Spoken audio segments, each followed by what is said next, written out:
Assalamualaikum, yo Shmina. Okey, hari ni kita nak borak pasal pertarungan yang cukup epik di antara Saitama menentang God dalam fan manga yang telah dihasilkan oleh Simin Lab. Aku percaya sangat mesti ramai yang dah baca pertarungan yang cukup epik ni berlaku dalam fan manga. Dan korang jangan salah faham juga, pertarungan di antara Saitama menentang God masih lagi belum berlaku dalam webcomic dan manga Yusuke Murata sendiri. Pertarungan ni memang 100% hasil daripada fan manga. Dan lukisan yang dihasilkan oleh Simin Lab ni memang tak boleh nak dinafikan, lukisan dia memang cukup-cukup terbaik gila. Sampaikan Yusuke Murata sendiri puji hasil lukisan yang telah dibuat oleh Simin Lab. Jadi bagi aku memang tak heran lah kalau ada yang percaya pertarungan di antara Saitama menentang God original telah dikeluarkan dalam manga One Punch Man. Sebelum kita sambung dengan video, aku nak shout dekat satu channel iaitu Sky Studio. Konten untuk channel ni lebih kepada PC dan juga teknologi. Channel ni memang sesuai lah untuk pemula-pemula yang baru nak buat setup PC ke ataupun tak tahu spek-spek apa yang sesuai untuk ada dekat dalam PC korang. Korang boleh refer dekat channel Sky Studio. Bermacam-macam konten yang memang terbaik, penyampaian jelas, sempoi, padat dan info dia memang details gila. Dia ada buat konten 5 kesilapan beginner untuk buat PC. Lepas tu dia ada buat top 3 budget gaming mouse yang terbaik untuk tahun 2021 dan bermacam-macam lagi dia buat unboxing. Jadi jom kita support dan subscribe channel Sky Studio dan support juga video-video yang telah dihasilkan oleh dorang. Kalau channel Sky Studio cecah 1k subscribers, dia akan buat giveaway. Dia akan bagi barang-barang PC. Aku tengok sekarang ni pun channel Sky Studio dah cecah 918 subscribers. Tinggal lagi sikit je. Jom kita support sampai diorang dapat cecah 1k subscribers. Ok, dah settle. Jom kita sambung lain video balik. Sebelum kita start, aku nak bagi tahu awal-awal, berkemungkinan besar video kronologi pertarungan di antara Saitama menentang God aku akan buat dalam beberapa part tau. So kiranya penjelasan aku pasal pertarungan yang cukup epik ni tak akan habis dalam satu video je. Mungkin aku akan buat dalam 2 ataupun 3 part. Sebab pertarungan diorang ni agak panjang dan journey diorang ni memang cukup hebat dan agak susah untuk diexplainkan. Lagi satu, mungkin aku tak dapat nak borak terlalu details juga pasal serangan-serangan yang telah dibuat oleh God. Sebab benda ni berkait dengan ilmu fizik, ilmu sains dan macam-macam lagi. Maklumlah, aku sekolah pun tak kat mana je kan. Habis SPM pun ambil kemahiran. Kalau setakat ilmu CV, ilmu PJ, ilmu agama ke, insyaAllah aku boleh jawab lagi. Ni kalau dah masuk bab-bab fizik ni memang barang gila lah. Cumanya aku akan cuba yang terbaik supaya korang semua akan faham apa yang akan berlaku dalam pertarungan tersebut. Borak panjang pun tak guna kan. Tanpa melengahkan masa, jom kita start sekarang. Dalam pertarungan ni bukannya hanya fokus dekat karakter Saitama menentang God je, tapi akan ada beberapa karakter yang lain juga akan turut terlibat dalam pertarungan tersebut. Antaranya Genos, Garo dan Ify yang merupakan seorang pahlawan dari planet yang lain. Semua ni bermula dari sambungan selepas je event pertarungan di antara Saitama menentang Monster Garo, refer dalam manga One Sensei. Babak telah dimulakan dengan Garo yang telah berubah menjadi manusia semula sedang bertarung dengan Silver Fang dekat dojo Silver Fang. Tapi diorang bertarung bukannya disebabkan Garo nak buru Silver Fang ke apa tau. Diorang hanya melakukan pertarungan latihan untuk dapatkan semula stamina dan semangat Garo macam sebelum ni. Sampaikan Silver Fang ada cakap dekat Garo, selamat kembali anak murid terhebat aku. Jadi selepas je dari tu, Garo pun telah meninggalkan dojo Silver Fang dan dia nak cari hala tuju kehidupan dia. Kebetulan tak lama lepas tu, sewaktu Garo tengah jalan-jalan, tiba-tiba Garo telah ternampak Saitama dan juga Genos ada dekat area situ. Lepas tu Garo pun cakap, dia ni lah si botak yang tak tahu datang dari mana, mempunyai kekuatan jauh lagi tinggi daripada dia. Jadi lepas je dari itu pun, Garo terus je follow Saitama sampailah ke rumah Saitama. Dalam masa yang sama geng, jauh dekat sebuah planet yang dikatakan planet pemburu, dekat planet tersebut telah berlakunya satu perang yang cukup besar. Selepas ada satu entiti yang cukup berbahaya telah pun menceroboh dan telah menyerang planet tersebut, dan entiti tu merupakan God. Jadi kesemua pahlawan yang ada dekat planet tu, termasuklah dengan Effie yang merupakan pahlawan dari planet tersebut juga, diorang semua pun cubalah untuk menewaskan God. Tapi malangnya kekuatan God ni memang cukup luar biasa dan dia dengan mudah je telah menewaskan kesemua pahlawan tersebut hanya dengan satu serangan je. Cumanya Effie telah berjaya mengelak dari serangan tersebut dan dia pun cubalah untuk terus menyerang God. Tapi malangnya sewaktu Effie nak serang God, tiba-tiba badan dia tak boleh nak bergerak. Lalu God terus je menampak Effie sampaikan dia jatuh ke tanah. Sekarang kita berbalik semula dekat bumi. Selepas je Saitama dan Genos dah balik ke rumah, Tak lama lepas tu, Garo telah datang ke rumah Saitama bertujuan untuk bertarung dengan Saitama. Sebab Garo beranggapan kalau dia berjaya menewaskan Saitama, dia akan dapat tahu tujuan sebenar dalam kehidupan dia. Tapi Saitama dengan mentah-mentah je telah menolak permintaan Garo.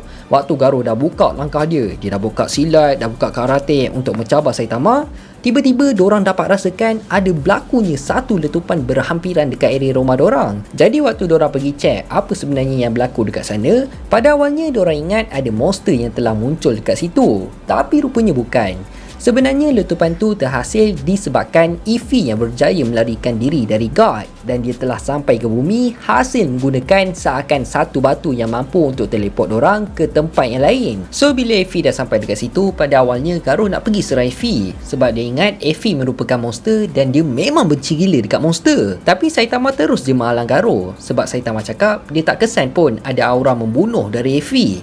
Jadi lepas je dari itu pun Eevee terus je bagi amaran dekat dorang yang mana ada satu entiti yang cukup berbahaya dan cukup kuat akan menghancurkan ke semua planet yang ada. Tambahan God juga mampu untuk memanipulate orang-orang yang lemah dan tak mempunyai tujuan untuk hidup dengan dia akan menawarkan kekuatan kepada mereka. Sekaligus orang tu akan menjadi hamba untuk God. Sama juga macam apa yang telah berlaku dekat Homeless Emperor. Tapi Saitama tak kisah pun pasal benda tu sebab Saitama cakap dia merupakan seorang yang cukup kuat. Tak lama lepas tu tiba-tiba waktu diorang tengah cakap-cakap, langit terus je berubah menjadi cerah. Padahal waktu tu tengah malam dan benda ni merupakan satu petanda yang memang cukup buruk apabila God telah pun sampai dekat bumi jauh daripada tempat diorang. Jadi bila God dah muncul dekat bumi, dia terus je melakukan kehancuran yang cukup besar dekat sana. Dan Saitama pun tak tunggu apalah, dia terus je minta Eevee untuk menggunakan kemampuan batu dimensi dia untuk teleport dorang semua pergi dekat tempat God berada sekarang. Tapi sebelum dorang gerak sana, Eevee ada cakap, aku tahu kau merupakan seorang yang cukup kuat. Malah mesti kau adalah pahlawan yang paling kuat dekat planet ni. Jadi aku mengharapkan korang untuk dalam pertarungan ni. Dan aku memang dah bersedia untuk berkorban. Lepas dari itu, Eevee terus je teleport diorang berempat ke tempat God berada sekarang. Cumanya waktu diorang berempat baru je sampai dekat sana, tiba-tiba God terus je meluru untuk menyerang dorang. Dan Garo pun tak tunggu apalah, dia pun terus je pergi ke arah God untuk melancarkan serangan dia. Tapi malangnya kelajuan God memang cukup laju dan serangan dari Garo pun tak kena langsung dekat God. Lepas dari itu, Genos pula cuba untuk menyerang God menggunakan serangan Incineration Cannon Max Power tepat ke arah God. Tapi serangan Genos tu tak ada efek langsung dekat God. Malah jarak God pun dah semakin hampir untuk menyerang Genos. Jadi Saitama pun tak tunggu apa, dia pun terus je bertindak untuk selamatkan Genos. Cumanya disebabkan serangan daripada God, Saitama pun telah tercampak jauh daripada situ. Tak habis macam tu je tau. Lepas je dari itu, God terus je menyerang lagi. Dengan kali ni Genos tak mampu untuk mengelak dari serangan tersebut. Sampaikan body Genos memang hancur teruk gila waktu tu. Hanya tinggal kepala dengan separuh badan dia je. Dan keadaan dekat area situ memang dah banyak berlakunya kehancuran. Dalam masa yang sama tadi kan Eevee ada bagi tahu God juga mampu untuk masuk ke dalam minda orang yang lemah ataupun tak mempunyai tujuan untuk hidup. Nak dijadikan cerita, God telah pun masuk ke dalam minda Garo dan dia telah menawarkan kekuatan dekat Garo. Tapi dengan syarat, Garo kena gunakan kekuatan tersebut untuk menghancurkan kesemua kehidupan yang ada dekat bumi. Malah God ada cakap, ramai penerima kekuatan dari God sebelum ni telah pun gagal, termasuklah dengan Homeless Emperor. Tapi God dapat rasakan Garo tak sama macam diorang semua. Garo mempunyai potensi untuk menghancurkan segalanya. Sekaligus Garo akan menjadi lebih kuat dari diorang semua, kecuali God. Tapi masalahnya dekat sini, Garo dengan mentah-mentah je telah menolak tawaran tersebut. Malah dia terus je menentang God bersama dengan Eevee yang dah mula membuat serangan. Cumanya waktu diorang baru je nak serang God, God terus je mempaskan tangan dia dekat tanah. Sampaikan Eevee dengan Garo terus je jatuh dekat tanah dan diorang mengalami kecederaan. Jadi lepas dari itu, Saitama yang telah tercampak jauh tadi, awalnya kita nampak reaksi Saitama macam tengah risaukan sesuatu tau. Dengan dia ada cakap, ni teruk, ni memang betul-betul teruk. Jadi awalnya kita pun ingat mungkin Saitama tengah risaukan disebabkan ancaman yang diorang tengah hadapi sekarang ni lah kan. Tapi rupanya tak pun. Apa yang ada dalam kepala otak Saitama ni pun aku susah nak brain tau. Sekarang ni dia tak fokus langsung pun dalam pertarungan tu. Dia hanya risaukan dia terlupa nak savekan dia punya game sebelum dia tutup dia punya konsol tadi tu. Memang bingai betul lah Saitama ni. Waktu tengah dalam keadaan getih macam ni pun boleh lagi dia fikirkan pasal game dia tu. Jadi lepas dia dari tu pun Saitama muka yang dah mula serius, dia terus je melompat menuju ke arah God sambil diserang oleh God. Jadi bila Saitama dah sampai dekat God, Saitama terus je bagi satu tumbukan free dekat God sampaikan God tercampak ke udara. Tapi relax, match tu tak habis macam tu je tau. Takkanlah God senang-senang je nak dikalahkan macam tu je kan. Lepas tu Saitama pun terus je melompat ke udara untuk melakukan serangan lagi. Dan dalam masa yang sama, God cuba untuk menyerang Saitama. Dengan dekat tengah-tengah kepala God telah pun terbuka. Lalu dia telah pun menghasilkan satu serangan yang cukup kuat. Tapi Saitama terus je counter serangan tersebut dengan menggunakan serangan Killer Move Serious Punch. Tempat kena dekat God sampaikan God terus je jatuh dekat tanah. Impak serangan daripada Saitama tadi tu telah menyebabkan berlakunya satu letupan yang cukup besar dekat sana. Sambil Effie menyaksikan Saitama telah melancarkan serangan tadi tu. Jadi Saitama pun cakaplah dekat Effie, korang semua okey ke? Aku tak sengaja terguna kekuatan lebih tadi. Dan Effie pun jawab, dia okey je. Pada awalnya diorang ingatkan semuanya dah berakhir, sama macam monster-monster yang selalu kena tumbukan dari Saitama kan. Tapi rupanya pertarungan tersebut masih lagi belum berakhir. Selepas God masih lagi hidup. Walaupun dia dah kena tumbukan serius daripada Saitama, dan lepas dia itu God terus dia menyerang Saitama daripada belakang. Jadi apakah nasib Saitama selepas dia telah diserang oleh God? Dan apakah yang akan berlaku kepada mereka semua selepas Saitama telah diserang?